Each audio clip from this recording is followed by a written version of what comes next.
दुनिया की सारी कलाएं, सारे हुनर एक तरफ और बोलने की कला एक तरफ। अगर आप बोलने की कला सीख गए तो दुनिया की हर जीत और हर कामयाबी आप हासिल कर लो। आप चाहे किसी भी फील्ड में क्यों ना हो, चाहे वो बिजनेस हो, जॉब हो या किसी रिलेशनशिप में हो, आपकी कम्युनिकेशन स्किल जितनी अच्छी होगी आप लाइफ में उतना ही सक्सेसफुल रहोगे। से लोग अपनी कम्युनिकेशन स्किल्स को इम्प्रूव करना चाहते हैं, बोलने की कला को सीखना चाहते हैं, पर उन्हें समझ में नहीं आता कि शुरुआत कहाँ से करें। काफी लोगों को ये लगता है कि अगर इंग्लिश सीख ली तो बात करना भी सीख लिया। हमारे दिमाग में बहुत गलत चीजें डाली थी, जैसे कि अगर आप कम्युनिकेशन स्किल सीखना चाहते हो तो आपको इंग्लिश जरूर आनी चाहिए, लेकिन इंग्लिश एक लैंग्वेज भाषा है और कम्युनिकेशन स्किल्स एक कला है। ये दोनों बहुत अलग चीज और इस कला को सीखनी पड़ेगी, आपको डेवलप करनी पड़ेगी। पर मैं आपको सजेस्ट करूंगा कि आप अपनी मातृभाषा में ही बोलने की कला को सीखें। हाँ, आप इंग्लिश लैंग्वेज बोलना भी सीख सकते हैं और ये जरूरी नहीं कि जिसे इंग्लिश आती है उसे बात करना भी आता हो। तो सबसे पहले तो ये बात अपने माइंड में क्लियर कर ले कि आपको जो भी लैंग्वेज बोलनी आती है आप उसमें कम्युनिकेशन स्किल सीख सकते हैं। कई लोग क्या करते हैं कि वो इंग्लिश के भारी भरकम शब्द ढूंढ ले और बात करते वक्त उसे कहीं भी फिट कर दे ताकि दूसरों को नीचा दिखा सके और खुद को ऊंचा दिखा सके, ताकि दूसरे लोगों को ये लगे कि इसे कितना कुछ आता है। और यही आपकी गलती। आप सबसे पहले अपनी मातृभाषा में ही बोलने की कला को डेवलप करें। बोलने की कला सिर्फ नए शब्दों को सीख लेने से नहीं आती, इसमें बहुत सारी चीजों की जरूरत पड़ती है, जैसे eye contact, body language, voice, being proactive. इन सबको मिलाकर आप एक अच्छा वक्ता बनते हैं। इनमें कहीं भी इंग्लिश होना जरूरी नहीं है। और अगर साथ ही साथ अपनी इंग्लिश भी इम्प्रूव करना चाहते हैं तो आप इंग्लिश में पढ़ना शुरू करें। एक डायरी बनाई, उसमें आप इंग्लिश में लिखना शुरू कर दीजिए। अगर आपको सुनते हैं या देखते हैं तो आप सुनकर देखकर भी अपनी कम्युनिकेशन स्किल्स को इम्प्रूव कर सकते हैं। आप अपने ब्रेन को इस तरह से ट्रेन करें कि वह हर तरह से सीख सके, हर चीज का इस्तेमाल अपनी ग्रोथ के लिए, अपने इम्प्रूवमेंट के लिए कर सके। कम्युनिकेशन एक कला है। जैसे आप अपनी मसल्स को डेवलप करके स्ट्रॉन्ग बनाते हैं, वैसे ही आपको हर दिन सीख सीख कर अपनी इस कला को निखारना पड़ेगा। Communication works for those who works at it. अगर आप अपनी बोलने की कला पर काम करेंगे, उस पर मेहनत करेंगे तो वो कला आपके लिए काम करेगी। अगर आप अपने बोलने की कला पर मेहनत करेंगे तभी आपके बात करने के तरीके में अंतर आएगा। जिंदगी का एक नियम है, एक कानून है कि आपकी जिंदगी में जो कुछ भी पाना चाहते हैं उसके लिए आपको कीमत चुकानी पड़ेगी। If you want something you must pay the price nothing. अगर आप जिंदगी में कुछ खरीदना चाहते और जितनी अच्छी उसकी क्वालिटी खरीदना चाहते हैं तो आपको उसकी उतनी ही ज्यादा कीमत चुकानी पड़ेगी। पर जिंदगी के इम्प्रूवमेंट में पैसों से काम नहीं बनेगा। कुछ लोगों को लगता है कि मैं पैसों से सब कुछ अचीव कर लूं। अगर आप एक सुंदर, स्वस्थ और फिट शरीर बनाना चाहते हैं तो आपको खुद उसके लिए वर्कआउट करना पड़ेगा। आपको खुद उसके लिए डाइट कंट्रोल करना पड़ेगा, मेहनत करनी पड़ेगी। अगर कोई और आपके लिए वर्कआउट करेगा, डाइट कंट्रोल करेगा तो उससे आपकी बॉडी अच्छी बनने वाली नहीं है। उसके लिए आपको खुद मेहनत करनी पड़ेगी। और आप अपनी जिंदगी में अच्छे रोल मॉडल चुनिए, जैसे न्यूज रिपोर्टर,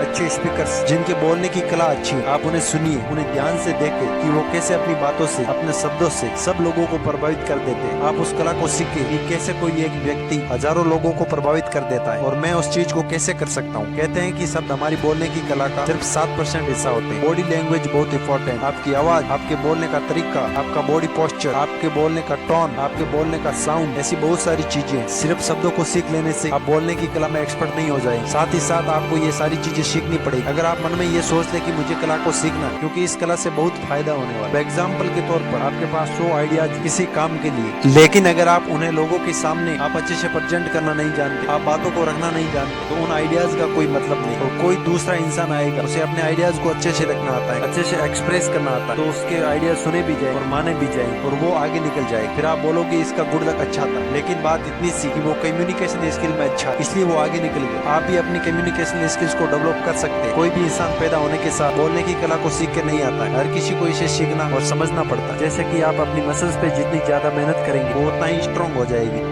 ऐसे ही आप इस पर जितनी मेहनत करेंगे उतना ही आप इसमें अच्छे होते जाएंगे। आपको जहाँ बात करने में डर लगता है आप वहाँ जरूर बात करें। पब्लिक स्पीकिंग से, माइक पे बोलने से बहुत लोगों को डर लगता है। लोग रिजेक्शन से डरते हैं कि लोग मेरे बारे में क्या सोचे, लोग मुझ पर हंसेंगे। लेकिन याद रखना, जब तक आप अपने आप को अपने कंफर्ट जोन से बाहर नहीं निकालेंगे, खुद को ऐसे अनकंफर्टेबल जोन में नहीं डालोगे, तब तक आप कुछ नहीं सीख पाएंगे। लेकिन आप अपने आप को उन सिचुएशन में डालें जहाँ आप अनकंफर्टेबल हो रहे हो। ऐसा करने से आप फुल स्पीड से सीखना और समझना शुरू कर दें। और अगर आप अपने कंफर्ट जोन में ही पड़े रहेंगे तो आपको वही मिलेगा जो आपको आज तक मिलता है। आप जहाँ हैं, जैसे हैं वैसे ही रहेंगे, वही करते रहेंगे जो आप हमेशा से करते आ रहे, तो आपको कुछ नहीं मिलने वाला, आप कुछ नहीं सीख पाएंगे। पागलपन की एक परिभाषा ये भी है कि रोज रोज वही काम करते रहो और शाम को जाके भगवान से प्रार्थना करो कि भगवान मेरी किस्मत बदल दो। किसी कवि ने क्या खूब लिखा, खुदा ने उस शख्स के हालात कभी नहीं बदले, ना हो जिसे क्या खुद अपने हालात बदलने। तो इसलिए आप भी आज यह तय कर लो कि आपको अपने हालात खुद बदल और इसी साल में बदल। अगर कुछ सीखना चाहते हो, अगर कुछ बनना चाहते हो, वो करो जो आपने आज तक नहीं किया। अगर दोस्तों आपको ये वीडियो पसंद आया तो इस चैनल को लाइक शेयर और सब्सक्राइब जरूर करें और नीचे कमेंट बॉक्स में अपनी राय साझा जरूर करें।